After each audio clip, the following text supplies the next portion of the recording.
The city you consider as home is never so attractive as when you return to it after long and difficult times in other parts of the world. My name is Dr. John Watson. I had served and been wounded in the more remote regions of Afghanistan and had been discharged from the army with specific instructions to rest. The sight of London again was already working its soothing tonic. As I rode through the familiar streets, I never suspected that a chance introduction would lead me into the most amazing adventure of my entire life. Hi, Stanford. Watson, old man. Hello, how have you been? It's good to see you. Not as well as you, obviously. You look great, old man. Heard you were wounded. Well, it could have been much worse. Sit down. Care for a drink? That one. Good. Well, what are your plans now? Got nothing really at the moment. I'm looking for lodgings. Trying to solve the old problem of comfortable quarters at a reasonable price. That's odd. There's the second man today that's used that expression. Really? Who's the other? Well, you wouldn't know him. He's doing some work in the chemical laboratory at the hospital. Might be interesting. Yes, well, I wouldn't mind sharing a flat with somebody if he was all right. Well, Anything wrong? Oh, no. He's rather strange. Well, what's wrong with him? Oh, nothing wrong with Holmes. That's his name, Sherlock Holmes. Well, when I saw him this morning, he was doing some research with a corpse. Oh, what was he doing? He was beating it with a stick. I beg your pardon? Did you ring, sir? 2 shillings, please. Very good, sir. What did you say this Sherlock Holmes fellow was doing? He was beating a corpse with a stick. Oh? What in heaven's name do you want to do that for? He wanted to find out if it was possible to inflict a bruise on a body after death. Why? You know? Did you ask him? That's another strange thing about this Holmes. Somehow, one never thinks to question him. No.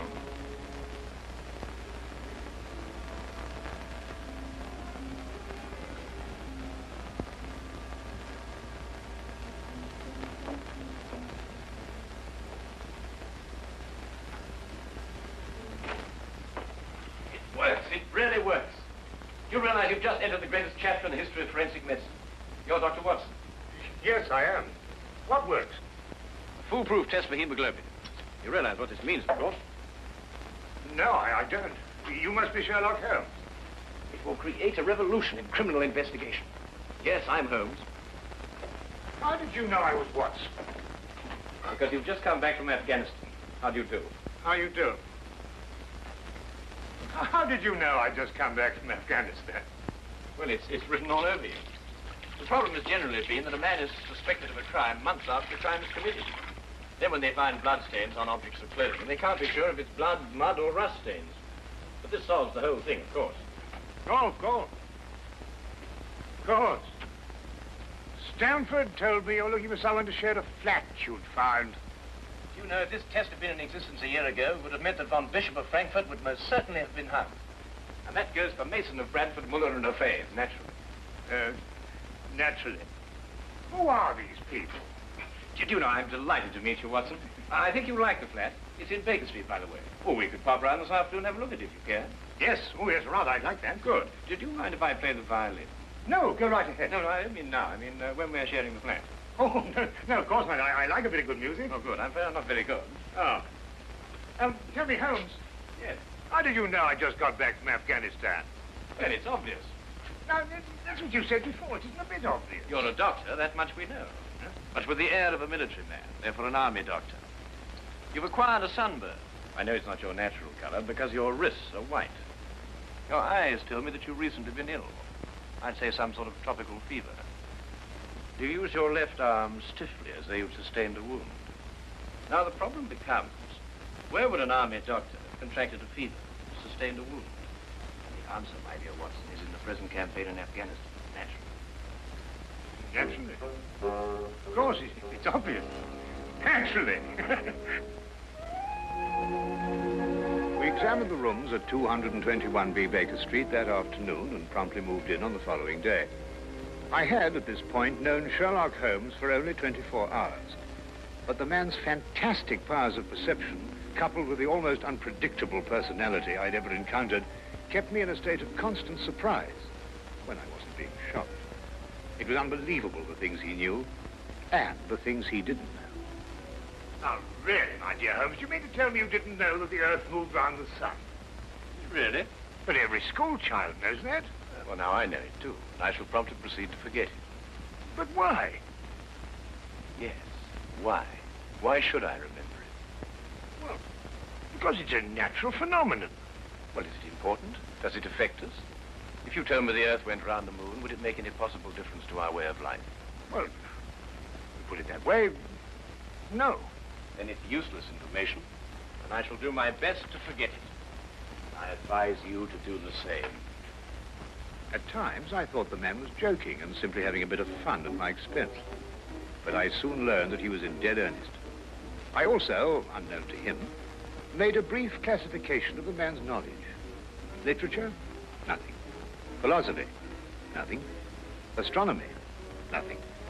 Politics? Disinterested. Botany? He knew everything there was to know about poisons and absolutely nothing about practical gardening. Chemistry? Profound. Sensational literature? Without question, Sherlock Holmes knew the details of every horror perpetrated in the last 100 years.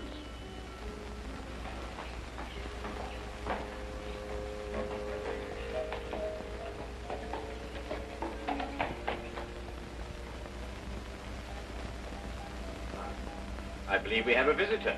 Really? Who's coming here? I believe so. I would also say he's a retired sergeant of Marines.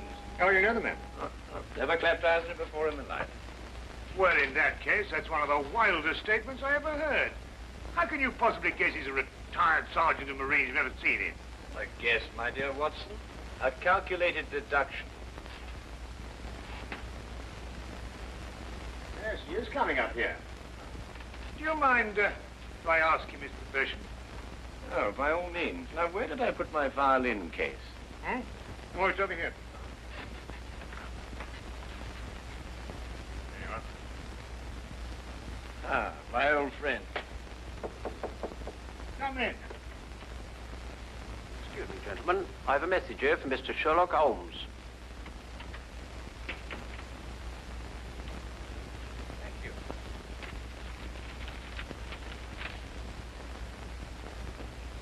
Excuse me. Sir? Do you mind telling me your occupation? Not at all, sir. I'm a civil servant employed by the police department. Thank you. I just wondered. Not at all, sir. How long have you been with the police department? Just a year, sir. Before that, I was a sergeant in the Marines. Good day, gentlemen. How did you know? An interesting letter, Watson. A very interesting letter. Perhaps you'd like to come with me. Where? To catch a murderer, of course. Of course.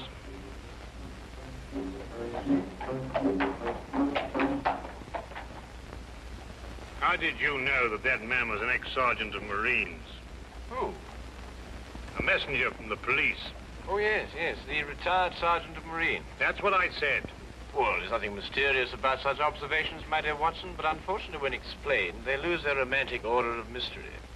My decision was based on observation and logical deduction. The man had a large anchor tattooed on the back of his hand. This was visible from our window. I admit I didn't notice it at the time, but since you mention it, I think there was an anchor. Oh, there was indeed. He also wore regulation sideburns and had a slight nautical roll. Thus, I judged him a Marine.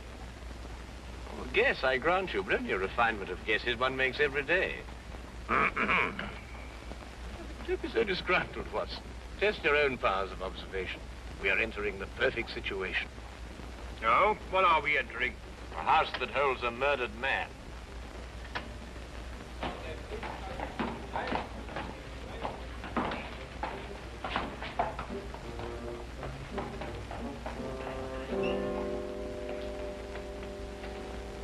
Is Inspector Lestrade inside?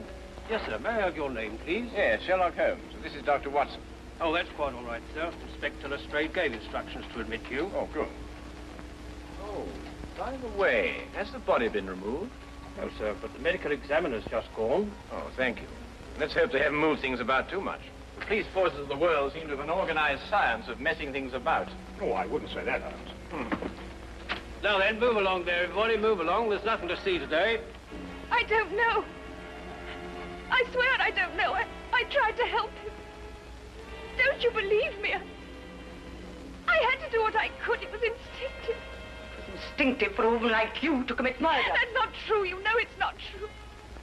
I know you hate me, but you can't believe I'd do a thing like this. Yes, I can, and I do. Please. She's a murderess. You know it as well as I. She murdered your brother. It's a lie. Yes, it's a lie. Your entire story's a lie. The relationship you had with my son was a lie. My son's been murdered. This girl's a murderess. Why she did it, what her motive was, I don't know. They were engaged without my blessing. I can only be grateful that she gains nothing by her crime. Your duty now is to convict her. Just a moment, please.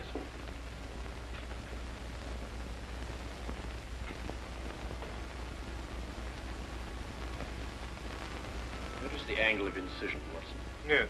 Well, the force of the blow and the general penetration of the upper region of the chest. How long would you estimate before loss of consciousness? Well, it's difficult to say. 30 seconds? Minutes? Oh, between the two. I see. And death? Shortly thereafter. 2 minutes? 3? 3 or 4, I'd say. Thank you, Watson.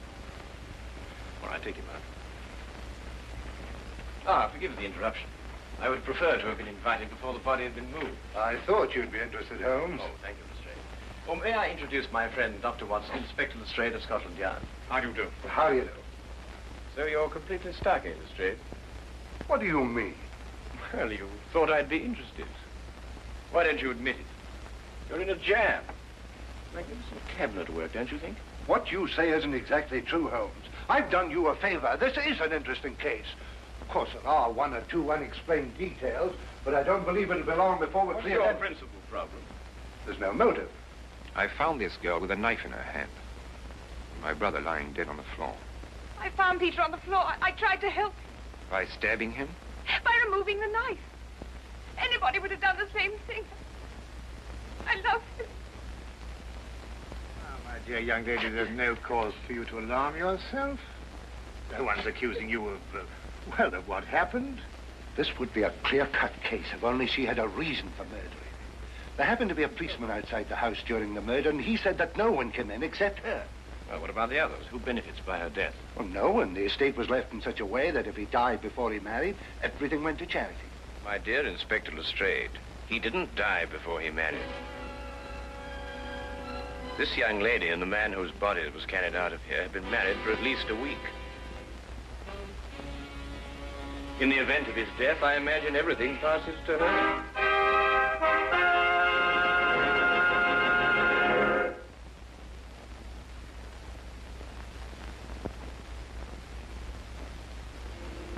And now we return to the case of the Cunningham Heritage.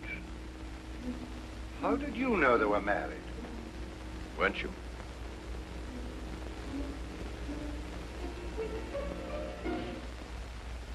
Yes, a week ago. Then you do benefit by my brother's death. You're his heir. I don't know if I am or not. I only know I didn't kill him. I swear I didn't. Where were you married? We went down to Brighton last weekend. Well, why didn't Peter say anything about it? I don't know. He asked me not to say anything, so of course I didn't. I'm afraid, young lady, I'll have to ask you to accompany me to headquarters. Sam.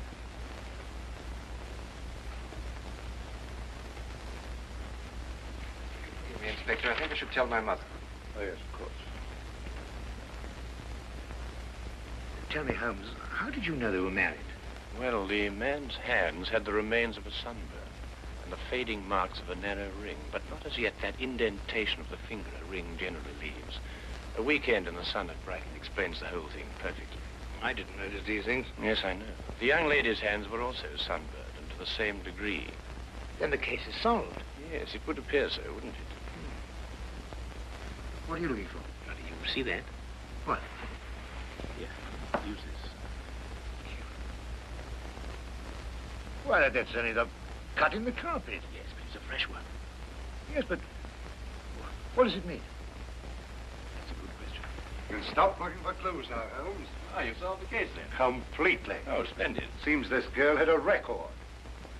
9 months in the woman's prison in Holloway, from the 21st of February, 1892, to the 21st of November, 1892. She was employed as a governess and convicted for stealing £300 from her employer.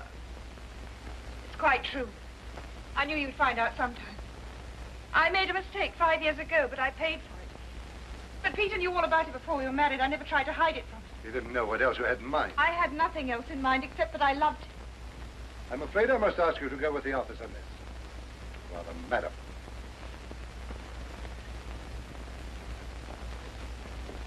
Well, that's how I like my cases.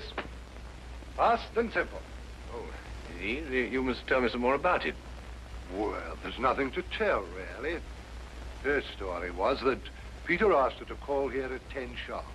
She arrived, found the door open for her, came in here and found him writhing on the floor with a knife in his chest. She screamed, pulled it out, and just then Brother Ralph walked in. Peter died without saying another word. So she stabbed him for the inheritance and was caught in the act. Simple. Well, falling off a log. Couldn't be simpler, could it, Watson? Well, I still think it's a tragedy. Yes, but my job, Dr. Watson, we run up against it all the time. Cigar? No, thank you. Well, I suppose you've had some amazing adventures. Yes, but one learns to have a real philosophy of life and get a good perspective. Yes, I suppose. But just the same, I think it's a pity. Just another case of a clever girl being too clever. For the clever girl who intended to murder her husband, he certainly chose the most stupid possible way to commit the crime. What was that? Well, what's this? Checkbook. Oh, amazing deduction, Lestrade. Look. So Peter Cunningham drew a check for £1,000. 6 weeks ago, and 5 weeks ago, and 4, and 3, and 2, and that's all. Well? They're drawn to cash. Well, I don't get your point. He was a very rich man. Well, it's a great deal of cash. It was his own money. I suppose he could do what he liked with it. You may have hit the proverbial nail, Lestrade. Now, look here, Holmes. You're trying to start something that just doesn't exist. Do you think so? I have a great deal of respect for your opinion, Holmes.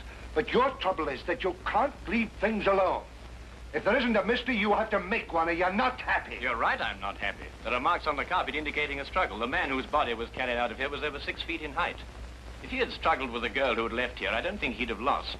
She surprised him. Oh, but he was expecting her. That's her story. I'd say she sneaked up on him. What, had stabbed him in the chest? How do you sneak up on someone and stab him in the chest, Lestrade? Now, look here, Holmes. You're trying to start something, and I just won't stand for it. That girl's a jailbird, and she's guilty, and she's going to hang. And that's the end of the case. I see Inspector Lestrade is up to his usual mental gymnastics, trying to hammer square pegs into round holes. Well, Lord, it's been a great pleasure meeting you, Inspector. I warn you to keep away from that man, Holmes, or you'll be insane in less than a week.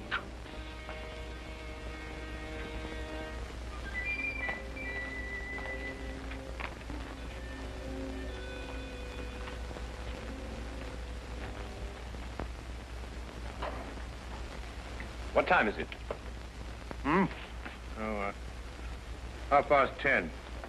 Perhaps you'd like to take a little stroll with me. Why? I'd like to investigate this afternoon's affair a bit further. Oh, yes. I'd like that. I thought you'd forgotten about it. Not at all. I've been thinking about it all evening. Shall we go? Then we must exchange our thoughts en route. Where are we going? To the Cunningham house. I didn't know you'd made an appointment there. I didn't. Oh, well, who do you expect to see? No one, I hope. Well, I'm terribly sorry, Holmes, but I'm afraid I don't understand what you mean when you say you want to go to the Cunningham house and you just... You can't do that. What? Well, you can't break into the house. Why not? It's against the law, that's why not. Why, if we're caught... That's it. What is? If we're caught. But that makes no difference. It makes no difference at all. The thing is, if we're caught, it's against the law.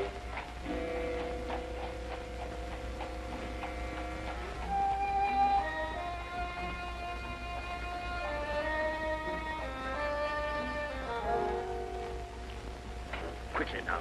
But look, Holmes, we can't... Shh, come on.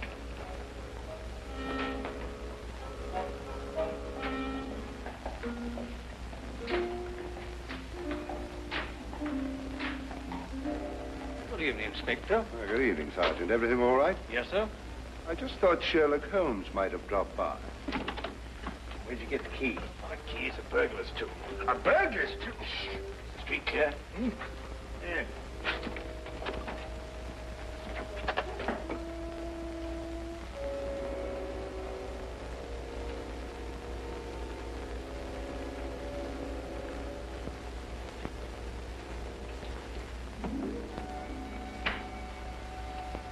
How do you know he's out? Because I had a spy watching the house. Go through that cabinet. What am I looking for? Oh, papers, bank statements, anything to indicate passage of money from Peter Cunningham's account. Go on.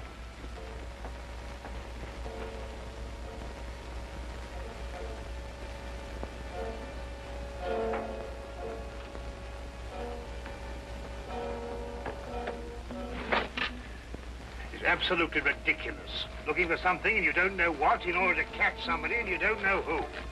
Quite ridiculous. Nothing over my side. Keep looking.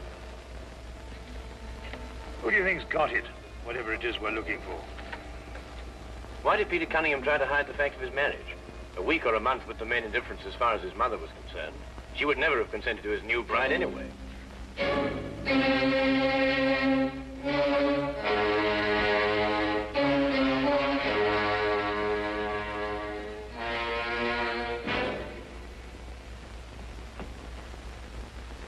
He married her to prove to me that my blackmail wouldn't stop him. And then he withheld the fact in order to give me 1 week to clear out of the country before he exposed me.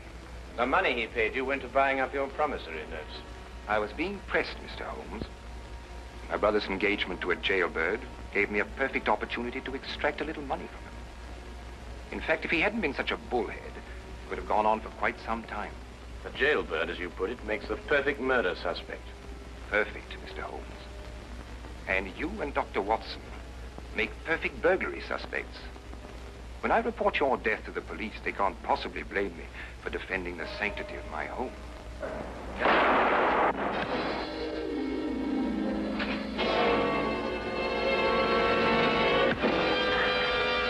Well done, Watson. Oh, I could have done a bit better, only it was my bad shoulder. Quite all right, Watson. Think no more about it. So that's our murderer. Yes, the only possible one, of course. Only a man could have struck that blow. Peter died, as you say, within 3 or 4 minutes. And there was a bobby outside the whole time. Yes. Crystal clear. No, it's completely obvious. Well, what do we do now? What's going on here? Who fired that shot?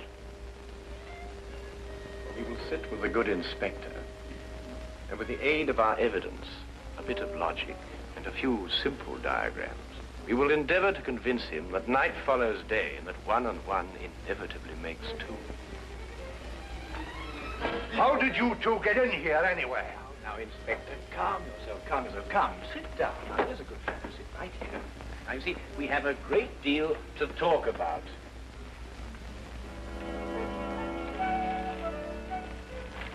Also present with Inspector Lestrade was Dr. John Watson and a personal friend of the inspector's, Mr. Sherlock Holmes.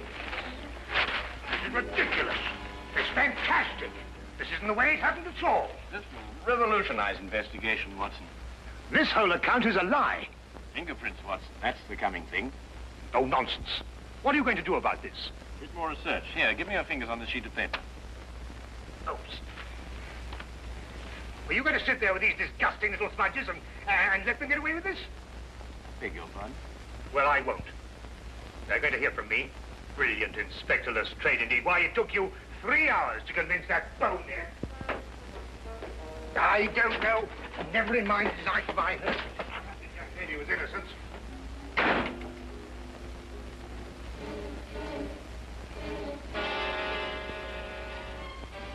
Oh. I wonder if he got more than a shoulder wound in Afghanistan. Oh, well.